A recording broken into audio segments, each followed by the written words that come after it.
Bonjour et bienvenue dans cette nouvelle vidéo. Tout d'abord, je vous invite à vous abonner si ce n'est pas déjà fait, afin que vous puissiez recevoir les notifications concernant mes nouvelles vidéos à venir. Aujourd'hui, dans cette nouvelle vidéo, je vais vous définir ce que c'est qu'un coût de revient.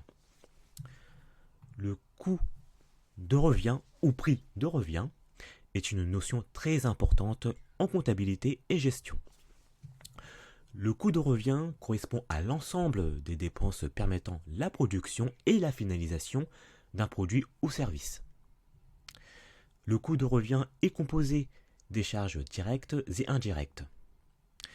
Les charges directes correspondent aux dépenses provenant du processus de fabrication d'un produit ou service. Il s'agit par exemple des matières premières et de la main-d'œuvre.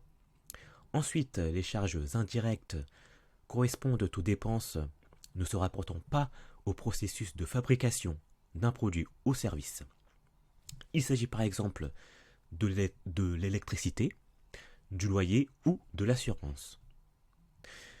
Par ailleurs, si vous souhaitez en savoir plus sur les charges directes et indirectes, je vous invite à consulter la vidéo que j'ai faite à ce sujet. Le coût de revient permet donc d'évaluer et d'analyser toutes les dépenses occasionnées par la production d'un bien ou service. Et aussi, le coût de revient inclut les frais de distribution. Voici un exemple à titre d'illustration. Nous avons une boulangerie qui produit 100 pains au chocolat.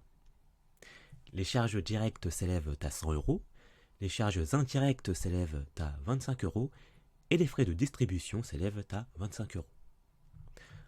Pour calculer le coût de revient, il faut additionner les charges directes, les charges indirectes et les frais de distribution.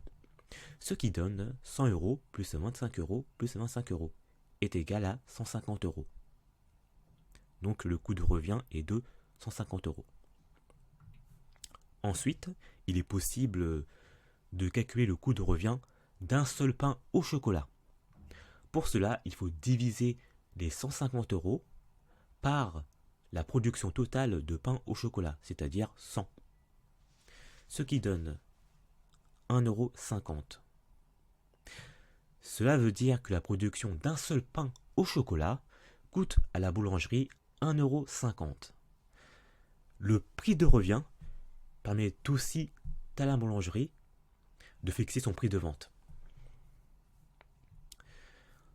Le coût de revient d'une entreprise peut aussi varier en fonction de plusieurs facteurs. Voici les principaux éléments qui peuvent influencer ce coût. Nous avons la hausse des prix des matières premières utilisées pour la production peuvent affecter directement le coût de revient. Par exemple, il peut y avoir une augmentation des prix de la farine. Et cette augmentation va se répercuter sur le coût de revient de l'entreprise et, in fine, sur le prix de vente. Ensuite, les coûts liés à la main-d'œuvre peuvent fluctuer au cours du temps. Par exemple, une augmentation des salaires minimums ou le versement d'une indemnité peut accroître les coûts de production d'une entreprise. Ensuite, les coûts d'électricité et de gaz peuvent aussi varier au cours du temps. Cette variation affecte bien évidemment les coûts de production. Et les entreprises qui consomment beaucoup d'énergie peuvent donc voir leur coût de revient augmenter.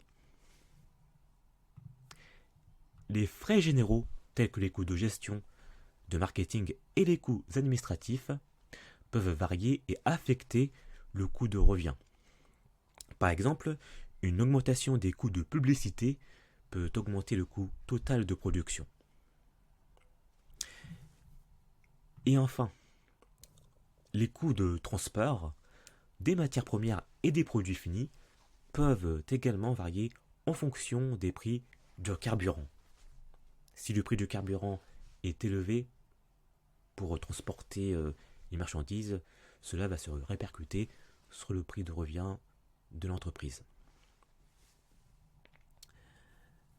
c'est la fin de cette vidéo. Merci de l'avoir visionné jusqu'au bout. Si vous avez apprécié cette vidéo, n'hésitez pas à commenter, à partager ou à liker. Je vous dis à très bientôt dans une prochaine vidéo.